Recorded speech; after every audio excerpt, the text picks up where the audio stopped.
ekonomik dhe dëmet e jashtëzakonshme që kanë sjell në ekonomi, sidomos për Iranin. Edhe embargoja që është tash në xhirin në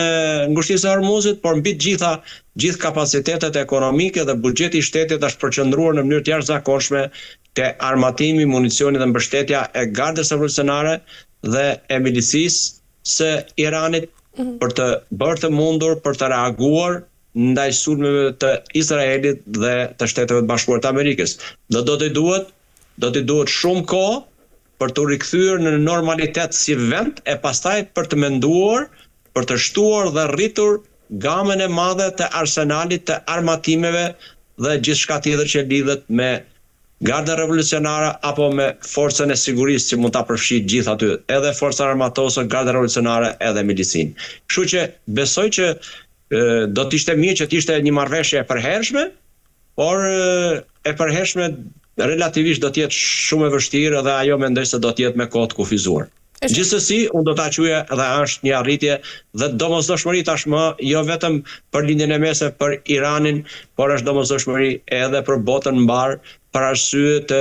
rritjes së çmimeve, për arsye të rëndesës së xhepit të çdo qytetari në çdo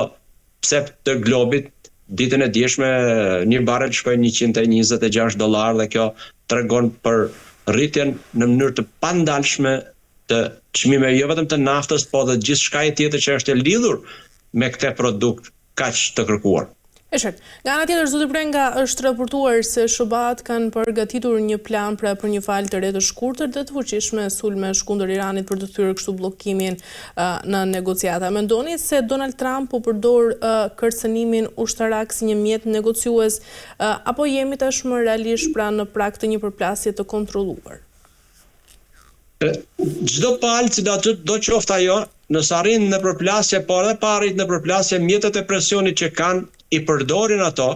në mënyra që din t'i përdorin. Ka diku diplomaci, ka diçka që thuhet edhe me mënyrë nën kuptimi, por ka edhe nga ato deklarata që bëhen të drejt për drejta dhe pa u kursyer as pak e pa u treguar as pak, si mund të themi, diplomat në mënyrën e asaj që kërkon dhe shpreh. Në këto kushte mendoj që mjetet e presionit të dyja palët po i përdorin dhe do vazhdojnë t'i përdorin, e këtë e tregon edhe bllokimi i dy anshëm, do thosha, i ngushticës së Hormuzit, që lidhet drejt për së drejti për portet iraniane në pjesën e lindjes së xhirit të ngushticës së Hormuzit i ka bllokuar amerikani dhe pjesën tjetër e ka bllokuar të transportit normal, e ka bllokuar Garda Revolucionare iraniane. Në këto kushte atë mjet kanë në dorë dhe atë që është me ndikim të fuqishëm e përdorin si mjet kërcënimi. Të gjitha palët detyrimisht që i përdorin mjetet që kanë e gjithçka tjetër që kanë në dispozicion për të parafruar palët e për të ulur në tavolinën e negociatave. Le të shpresojmë dhe të presim që do të vemi tek tavolina e negociatave dhe e bisedimeve dhe nuk do të shkojmë tek pjesa e pjesshme e rritjes së intensitetit të goditjes dhe të reagimit nga pala iraniane. Detyrimisht që edhe spostimet që po bën Shtetet e Bashkuara të Amerikës me deklarimin më së një herë të raketave hipersonike me të dhëna edhe kapacitete të jashtëzakonshme dhe të pakrahasueshme me raketat balistike që ka, Irani tregon që është një opsion, është si presion, por edhe mund të marrë jetë për të zbatuar nëse palët nuk përshpejtojnë për të afruar qëndrimet për të ulur në tavolinën e negociatave. Zoti Prenga, nga ana tjetër, nëse do të kemi sërish një dështim të negociatave, pra a mendoni se ka SHBA-ja një plan B, le të themi, apo rrezikon pra të ngecë në këtë konflikt? Unë dua të besoj që ata kanë një plan B dhe nuk dua të besoj dhe nuk besoj që do të pranojnë të dalin në një mënyrë jo të pranueshme për cilin do dhe pa ndonjë zgjidhje të drejtë për drejtë. Detyrimisht që duhet të kenë dhe për këtë po luftohet shumë dhe ditën e djeshme presidenti i Shteteve të Bashkuara të Amerikës ka thirrur generalet e mëdhenj që drejtojnë forcën e armatosur dhe gjithë komponentet e saj në Shtetet e Bashkuara të Amerikës për t'i dëgjuar mbi planet që ata kanë nëse pjesa e bisedimeve dhe negociatave nuk do të jetë ashtu siç të gjithë presim e suksesshme. detyrimisht që kanë plane dhe do të ketë plane, sepse asnjëra palë, ajo që ka sulmuar që janë Shtetet e Bashkuara të Amerikës, po Izraeli, po Shtetet e Bashkuara të Amerikës veçanti, dhe Irani, edhe them me bindje që nuk kanë shprehur e shkarkuar gjithë pushtetin dhe arsenalin e madh për të goditur edhe për të kundërvepruar. Uroj që të mos shkojnë në këtë pikë, cilado qoftë ajo, për sa i përket për masave dhe përfshirjes në këtë lloj intensiteti, kryesisht nga ajri dhe nga deti, pa përjashtuar edhe në një ndërhyrje me trupa speciale, me në një operacion blis të shpejt, ku ata e mendojnë dhe gjykojnë dhe kanë informacionin e nevojshëm se duhet vepruar në këtë formë. Gjithë po të lutem. Ndërkaq do t'i prenga patëm një plan të hartuar nga ana e Iranit, por që u refuzua nga Shtetet e Bashkuara të Amerikës. Mendoni se ky refuzim ishte ndoshta një gabim strategjik, të quajmë, që mund të kishte shmangur edhe për shkallëzime të mëtejshme? Unë mendoj se për sa kohë propozimi që bëhet nga njëra palë nuk përfshin brenda pikat kryesore të asaj për të cilin ka nisur konflikti. Kam një bindje që nuk është gabuar, por është kërkuar për t'i dhënë kohë, dhe kam bindje që Irani së shpejti duhet të shkojë me një propozim tjetër ku të përfshi pikat kryesore për të cilat ky konflikt është nisur. Dhe një nga objektivat kryesore ka qenë programi bërthamor. Nëse programi bërthamor nuk përfshihet në propozimet që paraqet pala iraniane, atëherë detyrimisht që nuk mund të ketë negociata. Ai ka paraqitur çështjen e ngushticës së Hormuzit dhe jo të gjitha përpjekjet dhe planet, edhe mungesën e përfshirjes në mbështetje të proxyt. Kështu që me këto të dyja nuk mund të shkojë. Pra, pjesa e programit bërthamor nuk mund të lihet jashtë negociatave, nuk mund të lihet jashtë bisedimeve, nuk mund të lihet jashtë marrëveshjes. Qoftë edhe për, siç e thash pak më lart, qoftë dhe me një kohë të kufizuar. Pra, ti thuhet do ta zhvilloj programin bërthamor, do ta zhvilloj nën kontrollin e inspektorëve të Organizatës Kombeve të Bashkuara, dhe vetëm për nevoja ekonomike, jo për pasurim që do të rrezikoj pastaj për krimin e një mbushje apo shumë mbushjeve bërthamore për të rrezikuar. Gjithë objektivi i Shteteve Bashkuara të Amerikës, dhe jo vetëm do mendoja, edhe i shumë vendeve të tjera, është që Iranit të mos i jepet mundësia për të patur dhe poseduar mbushje bërthamore si një rrezik për rajonin dhe do thoja edhe për më gjërë. Kështu që kjo besoj se në këtë pikë nuk do të ketë tolerancë për sa i përket negociatorëve dhe në përgjithësi Shteteve të Bashkuara të Amerikës. Pra, te leadershipi i Shteteve të Bashkuara të Amerikës nuk mund, unë nuk mund të them se jam kush jam unë që të përsaktoj që nuk mund, sepse do të jesh atje dhe do të jesh në vendimarrjen e tyre, dhe atje prapa është e vështirë për të thënë një fjali fundore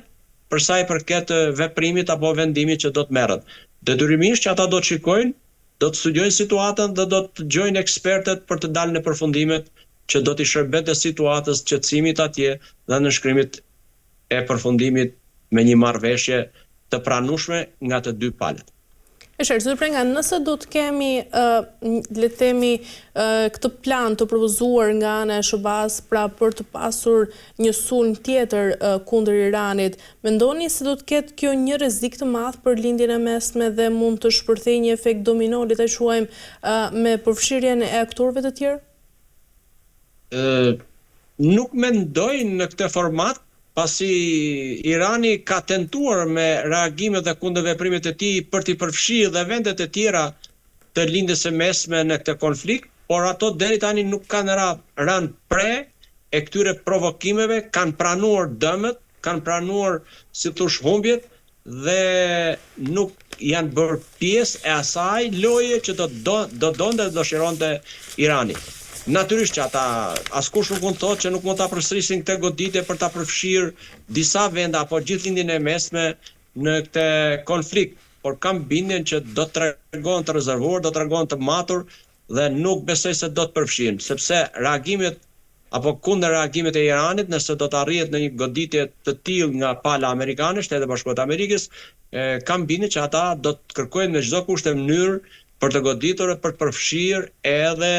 vendet e lindjes së mesme në këtë konflikt, siç kanë tentuar që nga momenti kur ka filluar ky konflikt. Shpresoj që të mos kemi intensifikim të veprimeve, por edhe nëse do të ketë, shpresoj e besoj që të gjykojnë me gjaktësi për të mos u përfshirë dhe të pranojnë më mirë një humbje ose si thënë mes dy të këqijeve të zgjedhjen të keqe më të vogël, që është ajo pranimi i dëmeve që mund shkaktohen nga reagimi apo kundërreagimi i Iranit nëpërmjet goditjeve që mund të bëjë në të gjitha vendet e lindjes së mesme që janë tashmë mbështetës së Shteteve Bashkuara të Amerikës dhe ekzistojnë bazat e Shteteve Bashkuara të Amerikës në ato vende. E qartë. Zoti Prenga, nga ana tjetër Hezbollahu ka lançuar një armë të re kundër Izraelit verior në raundin e fundit të luftimeve, dron të vegjël të kontrolluar me kablo me fibra optike dhe gjerësinë e fillit dentare që shmangin kështu edhe zbulimin elektronik, por këto dron të përdorur gjërësisht edhe në luftën në Ukrainë janë të vegjël, të vështirë për të ndjekur, por edhe vdekje prurës.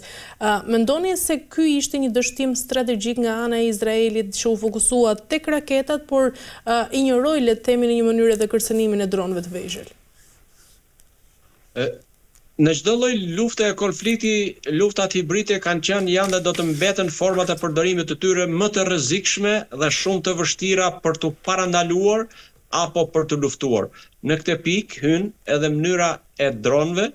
jo vetëm nga Hezbollahu, por edhe nga të tjerë kudo që janë duke u zhvilluar, duke u përdorur, dhe kjo është si mund të themi rreziku, risku më i madh i të gjitha vendeve, sepse është tepër e vështirë për të interceptuar dhe për të asgjësuar. Po dëmi i tyre nuk është krahasuar me raketat, ai që pretendojnë. Pra,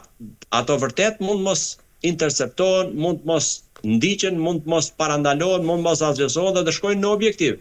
Por dëmi i tyre nuk bëhet fjalë se ka një dëm kaq të madh dhe do të shkaktojë kaq shumë probleme. Detyrimisht edhe aty unë shpresoj që marrëveshjet kur do që të arrihet pas 48-s, i thon për gati 80 vjet, të themi që nuk janë ulur në bisedime dy shtetet, Izraeli me Libanin, shpresojmë që edhe ata të ulen në bisedime dhe të arrijnë një marrëveshje